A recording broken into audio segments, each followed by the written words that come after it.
Hello everyone, today is the 5th episode of this channel's War of Resistance series, in which I will talk about my mother's experiences during the War of Resistance against Japan. My mother was born in 1933 in Kijiazuo village, a mountainous area located about 60 li north of Tang County. During the War of Resistance against Japan, this village was an important base area of the 8th Route Army and a frequent target of Japanese mopping-up operations. It was also one of the regions most severely affected by the Japanese military's 3 alls policy: kill all, burn all, and loot all. When the war broke out, my mother was only 4 years old. Her childhood was spent in constant fear. She later recalled that she often could not sleep through the night, terrified that the Japanese might arrive at any moment. My maternal grandfather was a small merchant who frequently traveled beyond the Great Wall to northeast China. Because of his business, the family lived relatively better than others in the village. On one occasion, while returning home, he encountered Japanese soldiers. While attempting to flee, he was shot in the arm. He survived but had to remain at home for a long time to recover. Not long afterward, the Japanese carried out another sweep of the area. The villagers fled into the mountains. My grandfather returned to the village to retrieve food for the family but was unfortunately captured by the Japanese and stabbed to death with a bayonet. My mother still remembered that day clearly. She waited for her father from dawn until dusk, only to learn later that he had been killed. His body was found only after the Japanese withdrew and the villagers returned. From that moment on, the family lost its main support. My grandmother was left to raise 4 children alone under extremely difficult conditions.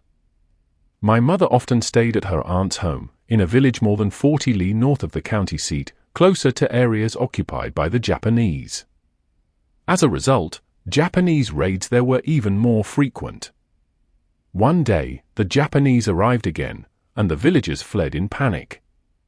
My mother's aunt had bound feet and could barely walk, let alone run along mountain paths. At that time, my mother was 9 years old and had to carry her 3-year-old cousin on her back. They had not gone far when they were captured by Japanese soldiers and gathered together with other villagers, much like the scenes depicted in the film Little Soldier John Gar. Through an interpreter, the Japanese soldiers interrogated my mother, asking where the grain was hidden and where the 8th Route Army had gone. Terrified, she remained silent. Later she said that she truly did not know, and even if she had, she could not have answered. In those days, even surviving an interrogation could mean death later at the hands of the resistance for betraying information. Life for ordinary people was unbearable. Seeing that she did not respond, the Japanese soldiers began slapping her. Other villagers shouted, "She's not from this village." Only then did the soldiers stop. They dragged another woman forward and asked her the same questions. When she also remained silent, the Japanese soldiers stripped her naked. It was winter, and snow had just fallen. They buried her in the snow and poured leftover rice soup over her body. The scene was horrifying beyond words. Afterward, the soldiers forced the villagers into a courtyard. Inside, there was a thick layer, about half a foot, of dry firewood covering the ground. The doorway was sealed tightly by Japanese guards. My mother thought they were all going to be burned alive, and the others likely believed the same. Those captured were mostly elderly, weak, or disabled, utterly helpless. After some time, the Japanese soldiers did not ignite the fire. Instead, an officer entered with the interpreter, who spoke in a flattering, servile manner. For every sentence spoken by the Japanese officer, the interpreter shouted it at the villagers, claiming that the Imperial Japanese Army cared for the people and that as long as they behaved well, they had nothing to fear. My mother said she did not understand everything that was said and remembered little beyond the fear. The Japanese soldiers eventually left the courtyard but did not release the villagers.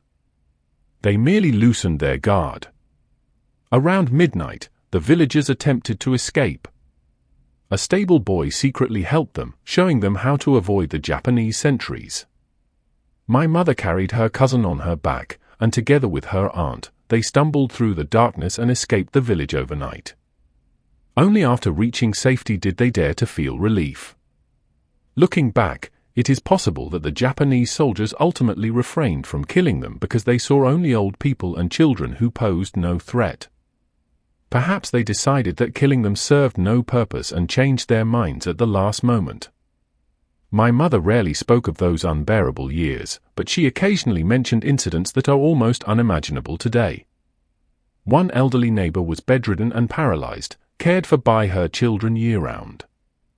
During a Japanese raid, her family could not escape with her and had to leave her behind.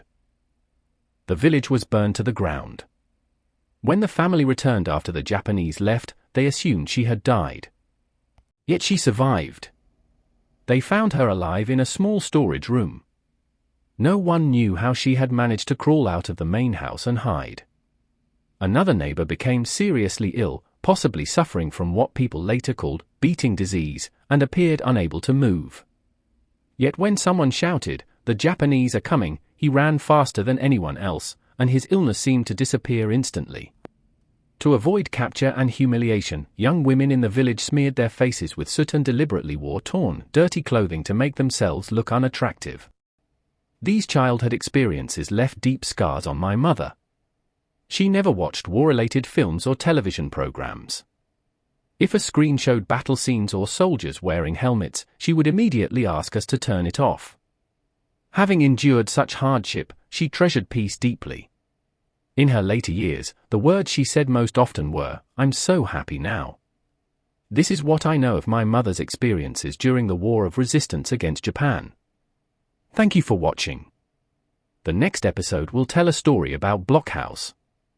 The harm inflicted on the Chinese people by the Japanese invasion is difficult to fully describe in words. Nevertheless, if anyone wishes to share a true story on this channel, please feel free to contact us. See you next time.